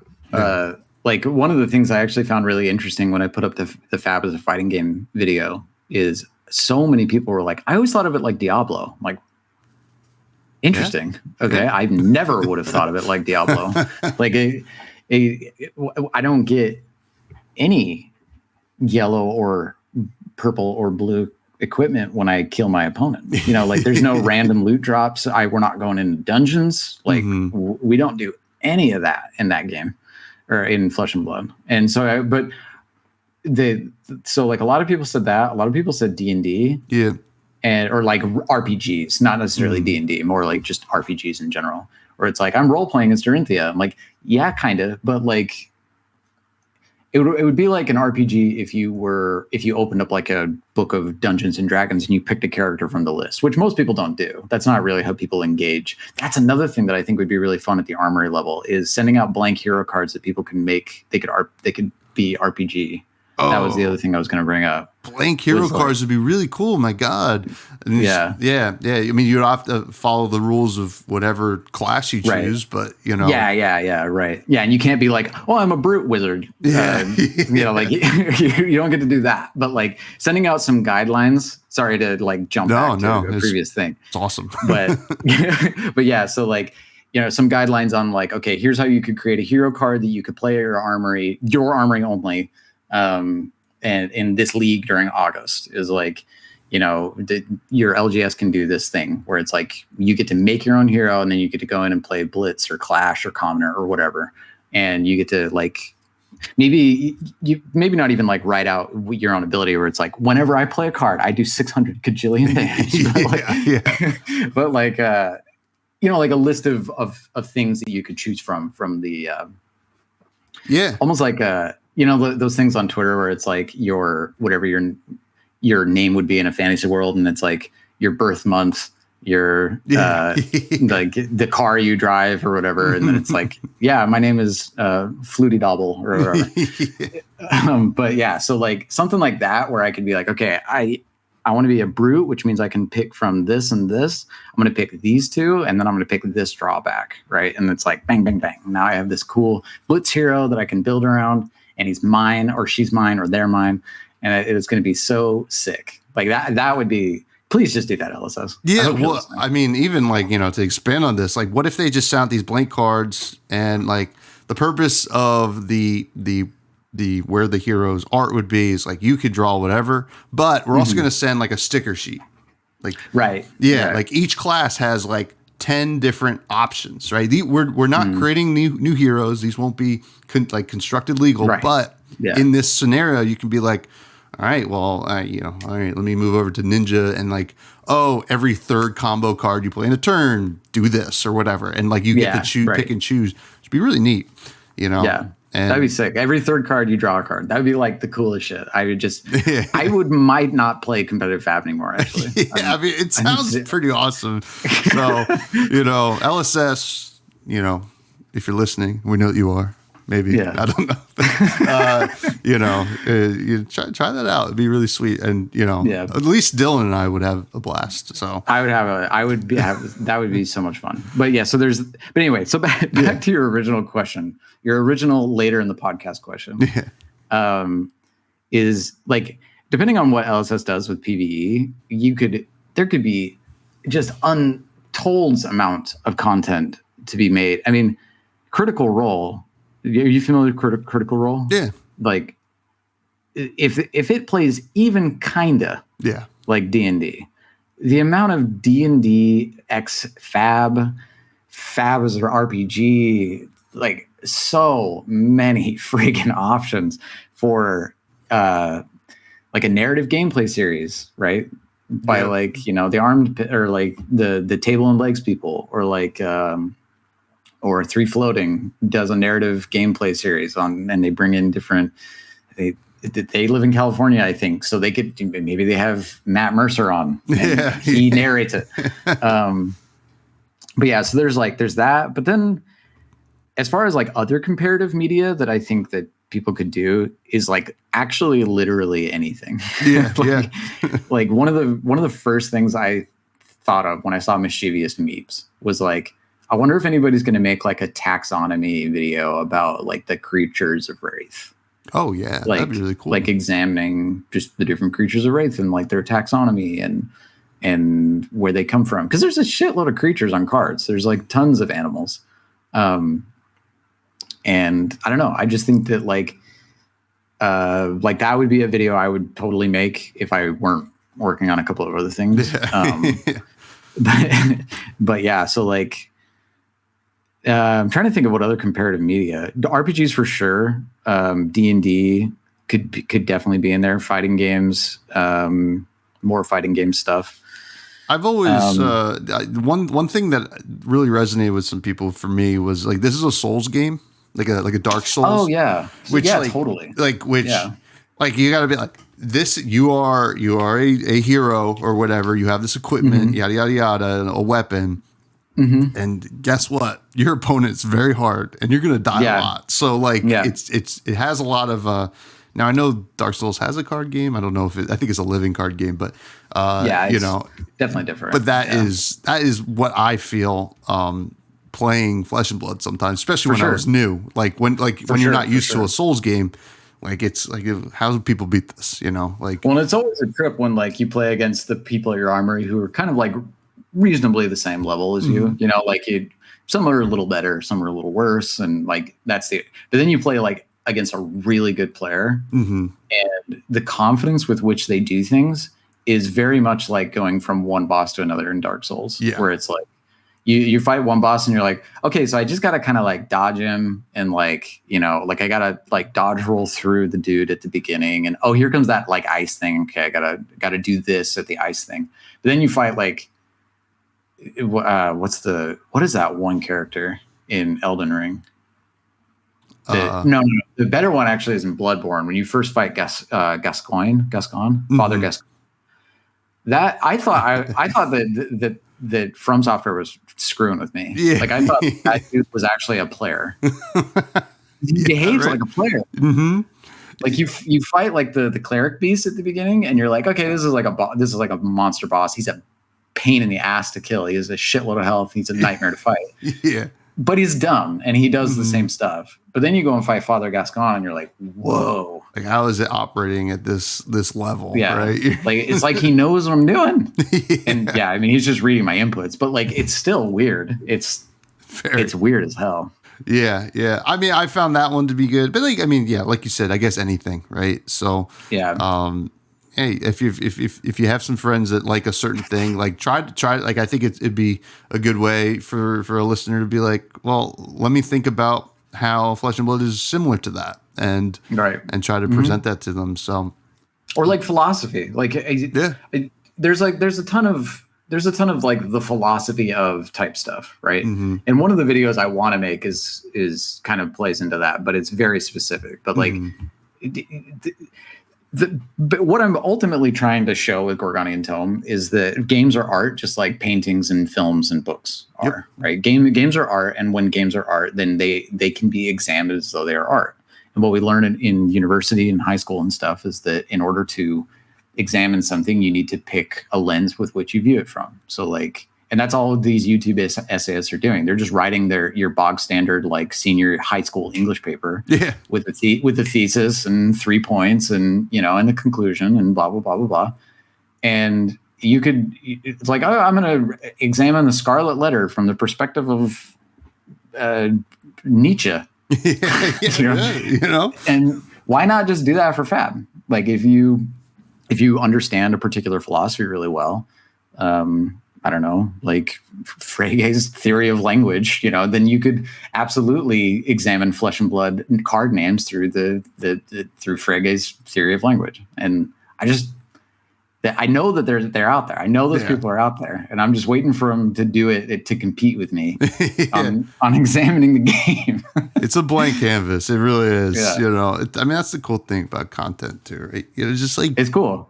Do something, That's like I really hope people did. Yeah. It's like with Rainbow Pitch League. That's why I love Rainbow Pitch League so much, because they wanted a legit tournament that was specifically for non-binary folk, and I was like, hell yeah, that's awesome. I'm so stoked. You get all my support. Yeah. I mean, it's just like the world's our oyster in a lot of ways. Yeah, sometimes it takes more work than others, but hey, listen, just if you want it, it's possible. But speaking of wanting something, we have listeners that want you to answer these questions, Dylan. Okay. And the first one comes from Sigma. Actually, he has asked two.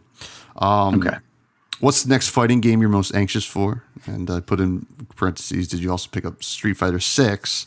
Okay. And what are the characters you like the most in fighting games? Did any of those push you to a specific hero in FaB? Those are good questions. Yeah, I picked up Street Fighter 6. I still suck at it. I'm really struggling with I don't know if anybody who's listening is playing Street Fighter. I'm assuming at least one is playing Street Fighter 6.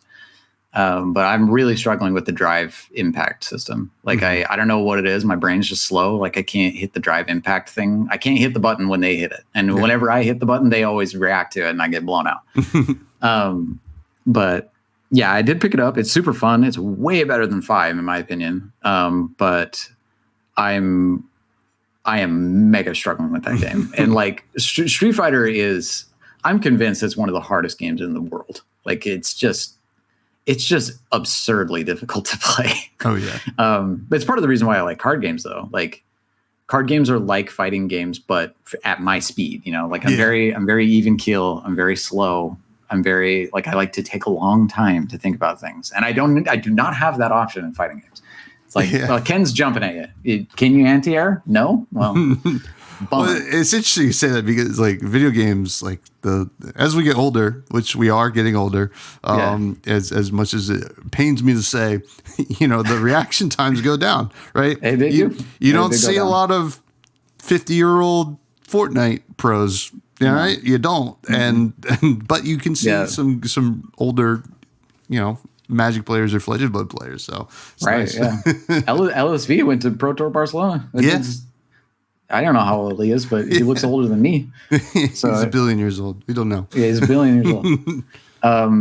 But yeah, so yeah, I did pick it up. The game I'm most excited for, like a new fighting game, is Under Night 2 got announced at Evo, and I love Under Night, like the first Under Night game.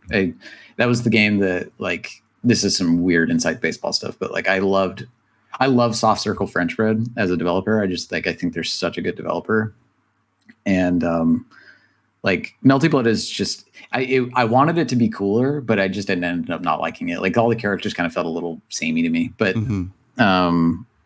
but yeah, Under Night is like, the characters are awesome. It's almost like anime version of Street Fighter, and I'm not like a big fan of like anime, but they just have like super, super interesting mechanics in their games. So that would be the one I'm most excited about. Project L is also really cool, but I think everybody's already excited because it's made by Riot. So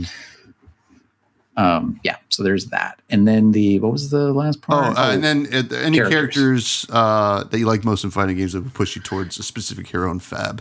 Yeah. So like I kind of touched on this a little bit earlier, but like I really like to do bullshit. Yeah. Like I really like when I get to feel like I'm cheating. And so like in fighting games, for example, two of my favorite characters in Guilty Gear, which is like the game I've probably played at the highest level, are Mei and Leo Whitefang. And those characters they're just bullshit. Like people hate fighting them because they just suck to fight. Like Leo is an offensive monster, and he feels a lot like Briar to me. Like when I was actually making FaB as a fighting game, I was thinking of Briar as Leo the whole time. Where I was like, because Leo has this stance where he can turn himself around, and then he gains access to new combos and moves and stuff.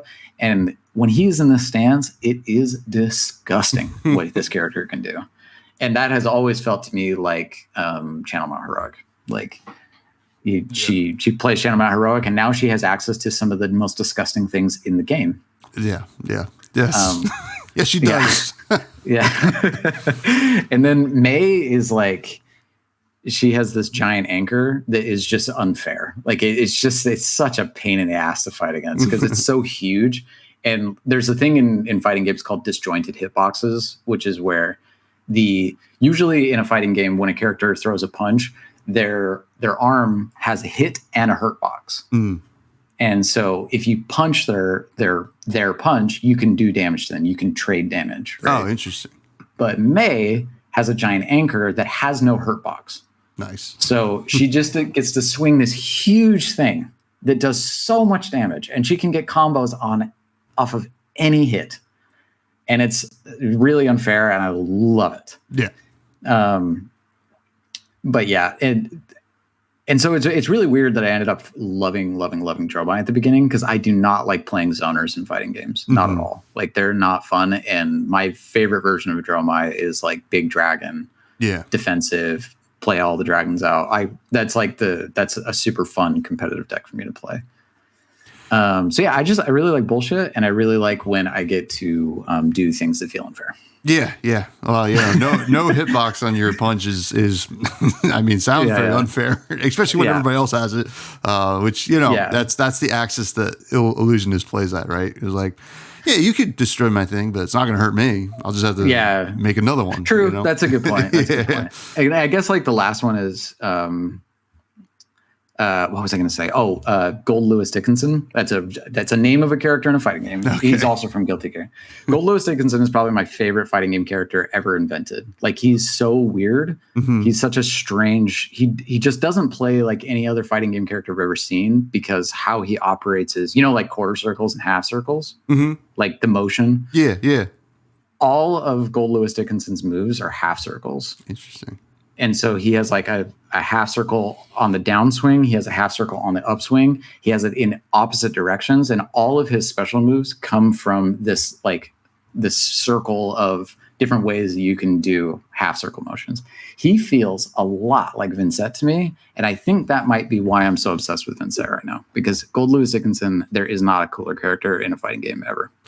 look up a picture of him after this podcast. Yeah, well, I mean, listen, it's sounding to me the narrative for Vincent is going very well for soon being maybe. Like, I mean, like not just you, but just like people talking about Vincent in general is like she is something else, man. She is super cool. Very, very cool.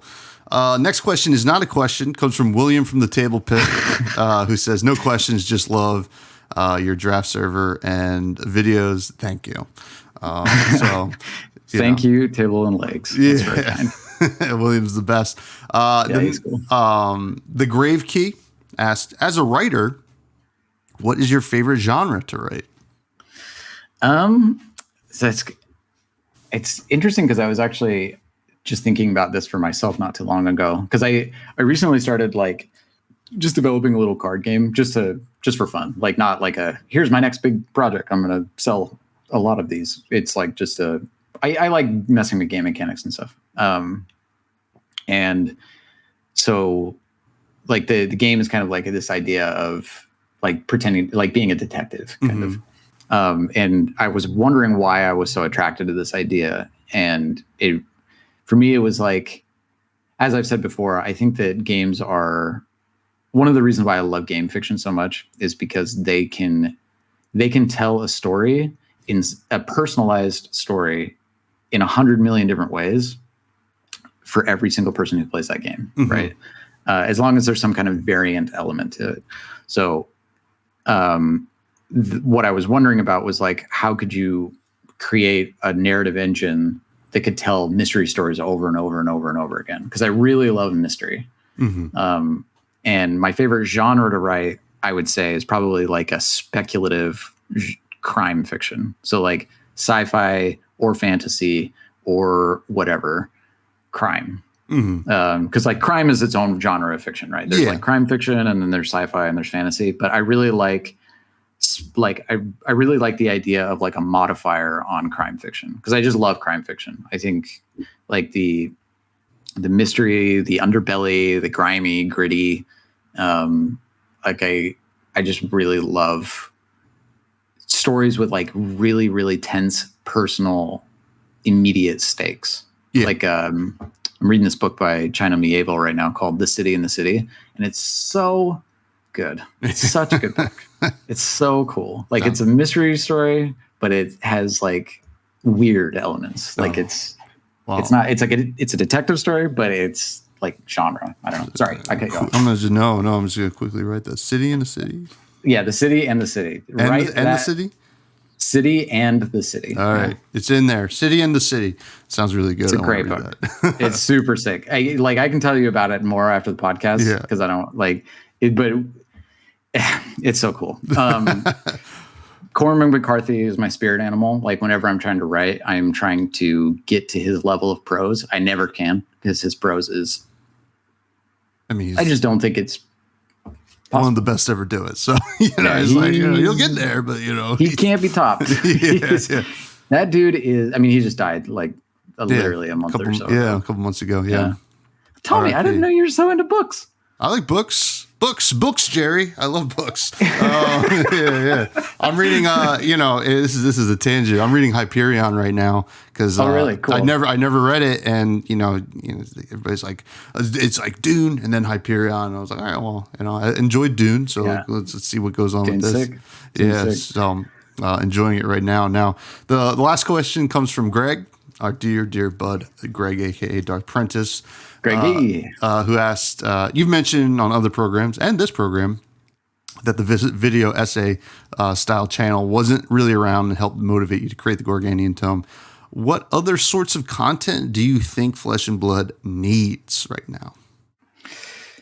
It's an interesting question, because like I've talked about this with a couple of different people not on shows, where I've wondered like about content gaps, right, in various forms. And like it's definitely true that I was looking at the YouTube sphere and I was like, I want to watch video essays, therefore I'm going to write them.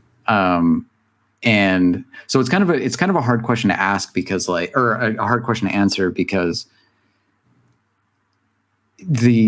what I realized about Gorganian Tome is that it is something that people didn't know that they wanted. And then once they saw it, they were like, holy shit, this is great. And I'm like, still shocked by that. Like, it still is weird to me, but like, it does make sense that the only time that you can get something innovative or something that fills a gap is coming from long-standing personal experiences and history. And, like, there was a reason why I so boldly say, yeah, I'm Ristic Studies of FaB, because I know that I can't do Ristic Studies of FaB because I'm not Sam. Like, I don't come from the same background. I don't have the same education. I don't have, we don't have the same opinions on everything.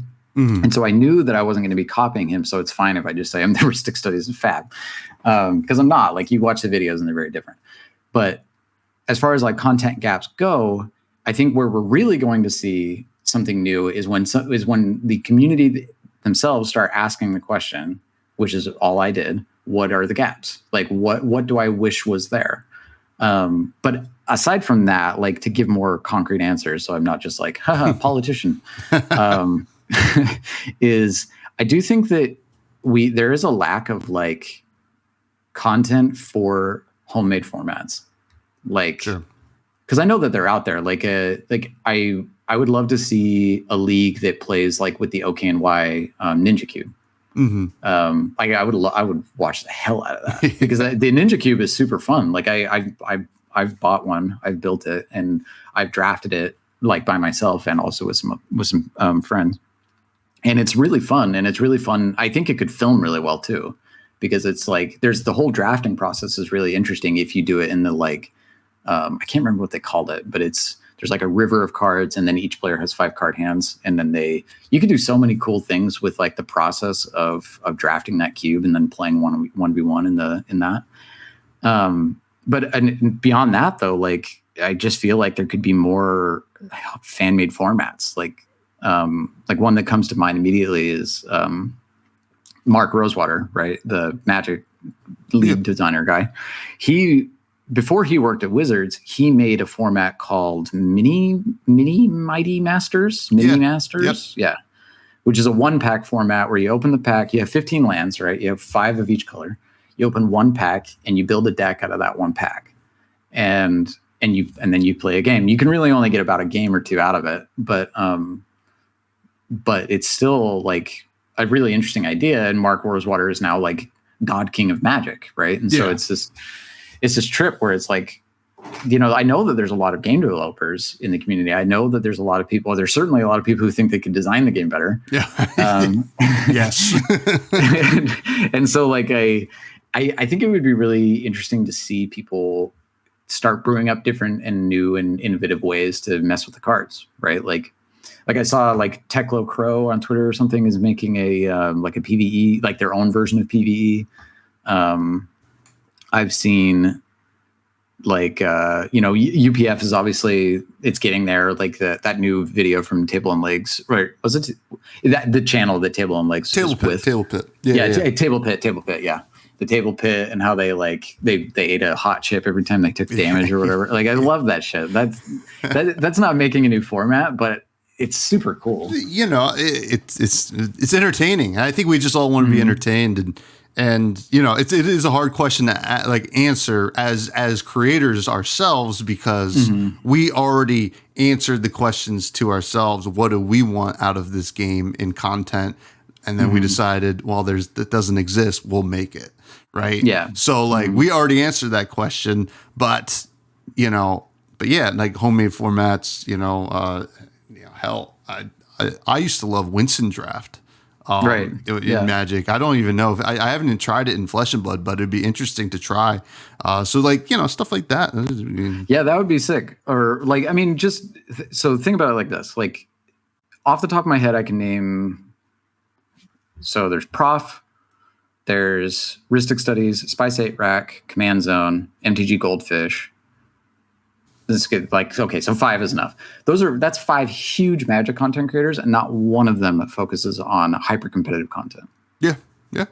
Right. Like Spice 8 Rack, it was basically just like, what if Magic was also communism, and railing against, like anti-union stuff, and like examining racism and sexism and otherism in general. And like, I love Spice 8 Rex content. It's awesome. It's so much fun to watch. And because excuse me, they have no issue whatsoever with getting political. Yeah. And I love that. Like, that's something that I really love. And one of the things I actually think is really good about the FaB community is, like you were saying earlier, we're all a little bit older, we're a little bit more mature. And if somebody maybe puts out some political discussions that we don't like, we could probably just ignore it. Yeah. Right. And so I think that the community is actually pretty ripe for allowing itself to discuss things like this from an artistic perspective, right? Like, what are the politics of Solana? Can we examine them? Is it actually kind of fascist, like a little bit fascist? Yeah. A little bit. Oh, yeah. No, I agree. So let's, people could totally do that. And I think that there's a lot of holes like that. Like, I would love to have my Spice 8 Rec for FaB. Yeah. Yeah. I mean, it is, it's kind of funny. Like, I agree. And like, I love the politics of Wraith, right? Because, it got into a discussion. I mean, there's going to be a lot of discussions about it coming up about bright lights, metrics, why are they like this and the rest of the place is not, yada, yada, yada. People are like, well, the pits is this like disgusting place. Well, the pits is the Joker and the metrics is Batman. But, if Batman didn't exist, would the Joker exist? Like all that kind of like stuff like that. Yeah. So. Well, I can't get it out of my head with metrics in the pits that they're like Piltover and Zon from the League of Legends universe. Oh, yeah. Like because I played like the Legends of Runeterra card game, and I watched the Arcane, the Netflix series, and I was like, holy shit! Like this, it really is super similar. Yeah. Like the pits is very Zon. It's it's dank and dirty and smelly and lots of crime and shit. And then there's metrics or Piltover on top, and it's like brilliant, bright, lots of technology, futuristic.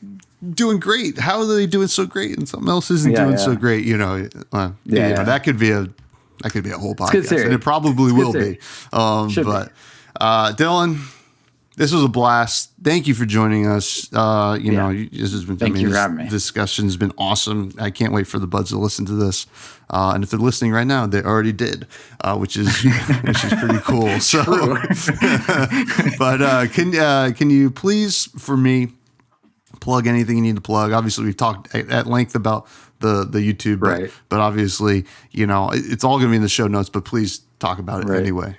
Yeah, well, my YouTube channel is called Gorganian Tome, which you might have heard. Yeah. But that's basically the name of everything. It's Gorganian Tome on Twitter, Gorganian Tome on YouTube, Gorganian Tome on Patreon, there's links to everything. But I also have a Substack. I don't know if anybody's interested in that stuff yet. That's like where I post my fiction because like it's like my old published fiction that doesn't really have a home now. Like I published it in magazines years ago, and now the license is back with me, so I just put it up on my Substack and for free. So people can go read that if they want. Holy hell, I think I forgot what the name of it. It's like substack.dylandavis.com. But the link to my Substack is in all of my videos. So it will be in the show notes for this as well. So if anybody's interested, please check it out. Check out all of it, Twitter or please X, whatever it is. X. Check out my X, dude. Yeah, check out my but dude, do you follow me on X? Yeah. God, I mean, it is that's another conversation. Thank you so much. You all can continue to find me on X if you want at Fresh Buds Pod. We hit 1,000 followers there, pretty cool. Hell yeah. YouTube still working on the Levi cosplay.